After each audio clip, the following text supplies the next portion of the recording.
আমি প্রভুকে ধন্যবাদ দিই কি সত্যি প্রভু মহান।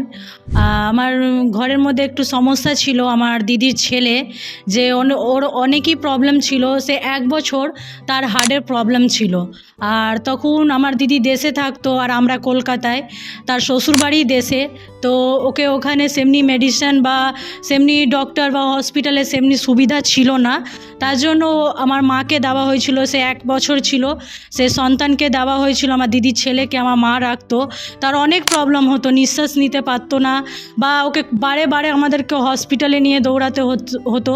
তো একদিন একটা মাসি আসে আমাকে বলে যিশু নামে কি তুই প্রার্থনা করবি, তোর দিদির ছেলে সুস্থ হয়ে যাবে। তখন আমি খ্রিস্টের জীবন জ্যোতিতে যাই, আর যাওয়ার পর আমার দিদির ছেলে সে সুস্থ হয়ে যায়।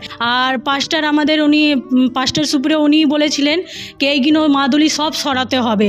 সরাবার পর সত্যি প্রভুকে আমি ধন্যবাদ দিই।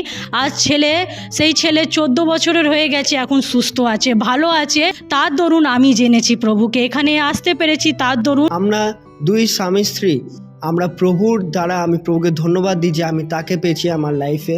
এবং 2017 সাল থেকে আমি তাকে জানতে পারি, চিনতে পারি, আমরা সম্পর্কতে আসি এবং 2020 সালেতে আমাদের বিবাহ হয়।